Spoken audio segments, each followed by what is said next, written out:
নমস্কাৰ বন্ধু বান্ধৱী ছাত্ৰ ছাত্ৰীসকল, আজি আমি আলোচনা কৰিম কোনো সংখ্যাৰ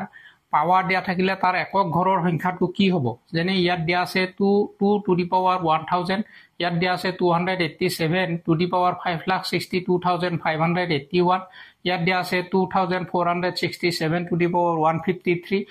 পূৰণ দিয়া আছে 341 to the power 72, আৰু ইয়াত দিয়া আছে 879 to the power 56,46,342, আৰু ইয়াত দিয়া আছে 8 to the power 45,675। তো এইখিনিৰ আমি তৎক্ষণাত একক ঘৰৰ সংখ্যা এইটো পাৱাৰটো কৰি দিলে একক ঘৰৰ সংখ্যাটো উলিয়াৰ ট্ৰিক্সটো আমি আজি শিকি লম। তাহলে 2 to the power 1000 ৰ ইয়াৰ একক ঘৰৰ সংখ্যাটো কি হ'ব। একক ঘৰৰ সংখ্যাটো উলিয়াৰ কাৰণে আমি ইয়াক 4 ৰে ডিভাইড কৰিম। 4 to 8, 2 থাকিব 20, 4 5 20 और 0 0 থাকিব, 0 0 থাকিব। তো ইয়াত 0 থাকিব। তো আমাৰ সংখ্যাটো কি হল মিলি গল। তো আমি লিখিম এইটোত 2 to the power 4, 2 to the power 4 হলে 16 হলে ইয়াত এককৰ ঘৰৰ সংখ্যা 6 হয়, অৰ্থাৎ এই সংখ্যাটোৰ এককৰ ঘৰৰ সংখ্যাটো 6 হ'ব। তো এইটো আমি কেনেকৈ জানিম সেই বিষয়ে আমি আজি জানি লম। তো আপোনালোকে ভিডিঅটো শেষলৈকে চাই থাকিব। প্ৰথমতে আমি জানিব লাগিব যে 2 to the power 1 2 হয়, 2 to the power 2 4 হয়, 2 to the power 3 8 হয়, আৰু 2 to the power 4 16 হয়। পালো আমি 2 ৰ পাৱাৰ বঢ়াই গৈ থাকিলে আমি 2 4 8 আৰু 5 পাম, আৰু 2 ৰ পাৱাৰটো আমি যদি 5 কৰো ইয়াত কি হ'ব 32 হ'ব। অৰ্থাৎ 4 নম্বৰলৈকে আমাৰ এককৰ ঘৰৰ সংখ্যা 2 4 8 6 হয়, আৰু যেতিয়া 2 to the power 5 কৰিলো তেতিয়া এই 1 নম্বৰটো যিটো এককৰ ঘৰত ওলাইছিল, এককৰ ঘৰত যিটো 2 to the power 1 কৰোতে যিটো সংখ্যা ওলাইছে এককৰ ঘৰত পাছতো সেম ওলাই। অৰ্থাৎ এই সংখ্যাটো ৰিপিট হয় আফটাৰ 4টাৰ পিছত। এইটো কম যে আমি 4টাৰ পিছত এই সংখ্যাটো সাইক্লিসিটি বুলি কম, যে 4টা নাম্বাৰৰ পিছত 2টোৰ 4টা নম্বৰৰ পিছত কি কৰে ই ৰিপিট কৰে, অৰ্থাৎ ইয়াৰ সাইক্লিসিটি আমি কম ই 4। সিমিলাৰলি আমি যদি অন্য এটা সংখ্যা চাও, অন্য এটা নম্বৰ যদি চাও 3 2 3 7 আৰু 8, ই সদায় এই সংখ্যাগিটা সদায় 4টা নম্বৰৰ পিছত কি হয় ৰিপিট কৰে। আৰু ইয়াক কম 2 3 7 8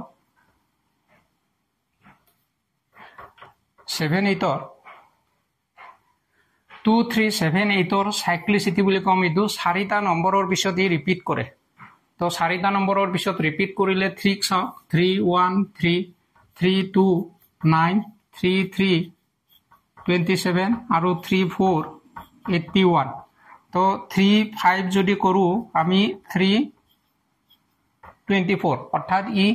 1 নম্বৰটো ৰিপিট কৰিলে আফটাৰ 4টা নম্বৰ পাৱাৰ যেতিয়া 4 লৈকে দিলো হেতু ঠিকে থাকিলে 5 নম্বৰতে ৰিপিট কৰিলে, অৰ্থাৎ 3টো কি হয় 4টা নম্বৰৰ পিছত ই ৰিপিট কৰে। তো আমি ইয়াৰ সাইক্লিসিটি 2 3 7 8 ৰ সাইক্লিসিটি 4 বুলি কম। সিমিলারলি অন্য এটা সংখ্যা যদি লৈ লওক, নেক্সট আমি লম 0 1 5 6। এইগিটা নম্বৰৰ সাইক্লিসিটি কি হয় আমি চাম, কেইটা নম্বৰৰ পিছত ইয়াৰ ৰিপিট হয় আৰু ইয়াৰ একক ঘৰত কি হয়। 0টোৰ যিকোনো পাৱাৰ ললে আমি গম পাও 0 ওলাব, 1ৰ যিকোনো পাৱাৰ ললে আমি গম পাম 1 ওলাব, 5ৰ যিকোনো পাৱাৰ ললে 5 ওলাব,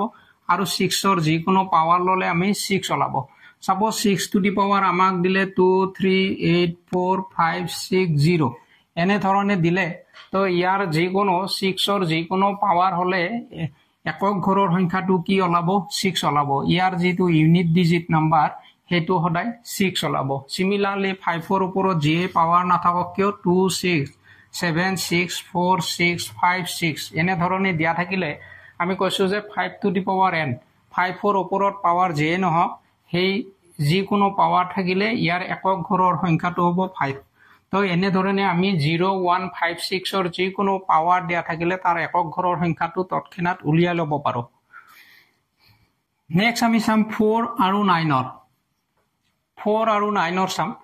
4ত আমি 1 পাৱাৰ কৰিলে 4 হয়, 4 2 পাৱাৰ কৰিলে 16 হয়, 9ৰ 1 পাৱাৰ কৰিলে 9 হ'ব, 9ৰ 2 পাৱাৰ কৰিলে 81 হ'ব। পাৱাৰ কিউব কৰিলে আমি 64 পাম, অৰ্থাৎ 64 পালো। ফাৰ্স্ট নম্বৰটো ৰিপিট কৰিলে দুটাৰ পিছত ইয়াৰ নাম্বাৰটো ৰিপিট হয়। তেনেকে 9ক যদি কিউব কৰা যায় 9 কিউব কৰিলে 9 1 is 9 9 into 8 72 অৰ্থাৎ 729 অৰ্থাৎ এক নম্বৰটো ৰিপিট কৰিলে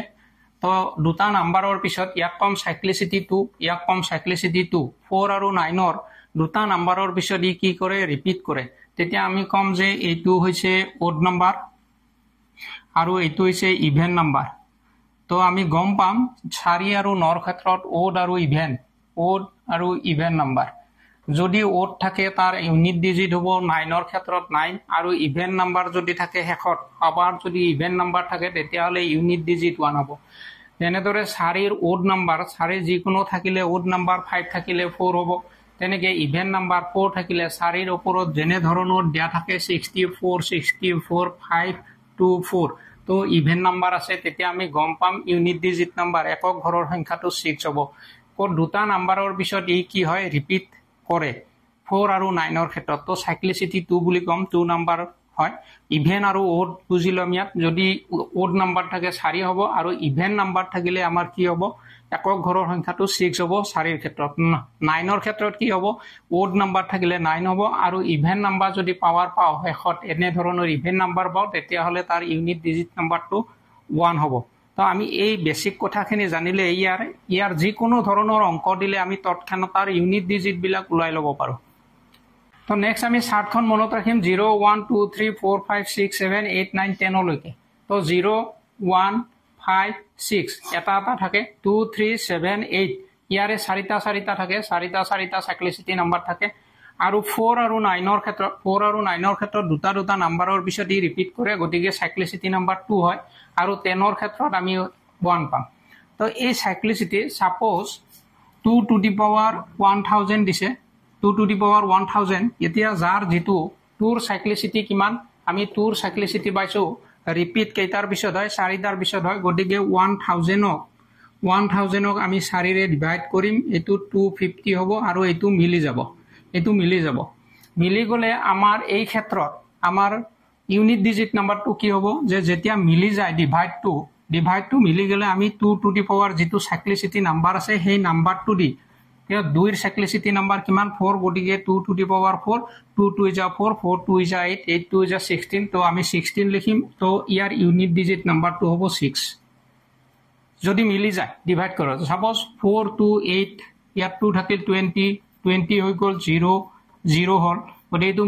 মিলি গলে আমি কি কৰিম যেটো সাইক্লিসিটি নাম্বাৰ হয় সেই সাইক্লিসিটি নাম্বাৰটো পাৱাৰ কৰি দি যেটো ইউনিট পাম হেতু হ'ব একক ঘৰৰ সংখ্যা যদি মিলি না যায় সাপোজ 287 ৰ পাৱাৰ আছে ইমান তো আমি পাৱাৰটো 7 টু দি পাৱাৰ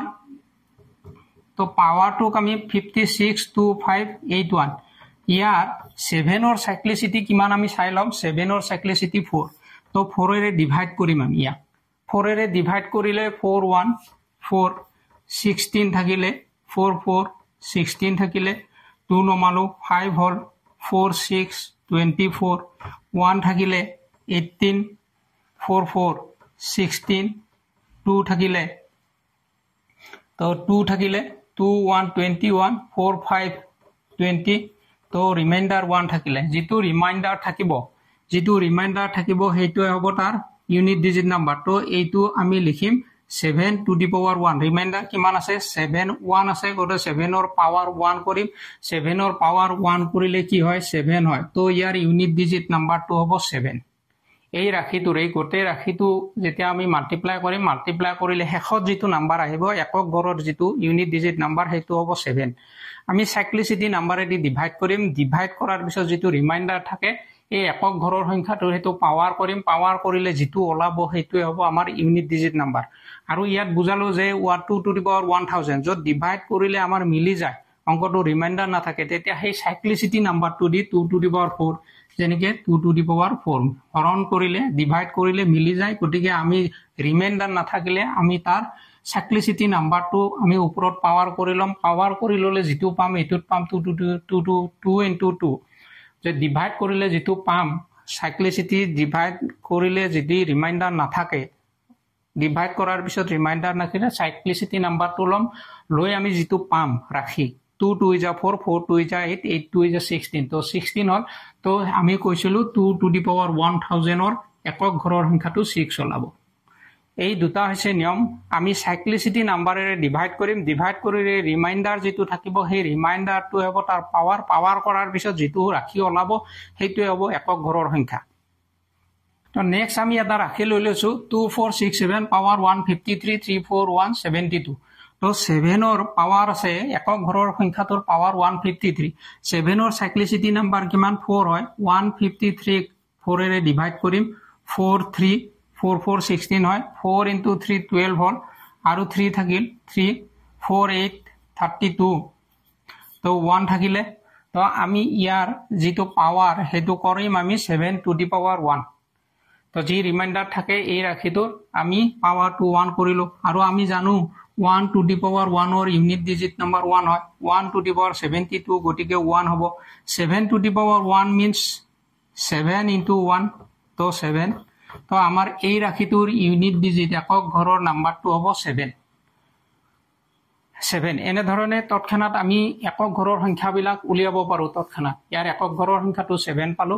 সিমিলাৰলি আমি ইয়াৰ নেক্সট ভিডিঅত কেইটামান উদাহৰণ লৈ আহিম তো উদাহৰণ কেইটা আপোনালোকক ভালদৰে বুজাই দিম যদি কিবা আপোনালোকৰ নুবুজা থাকে এবাৰ কমেন্ট কৰি জনাই দিলে হ'ল নেক্সট ভিডিঅত হেতু আপলোড কৰিবলৈ চেষ্টা কৰিম তো আজিৰ ভিডিঅটো যদি আপোনালোকৰ ভাল লাগিছে এটা লাইক কৰিব কমেন্ট কৰিব আৰু শেয়াৰ কৰিবলৈ পাহৰি নাযাব থ্যাংক ইউ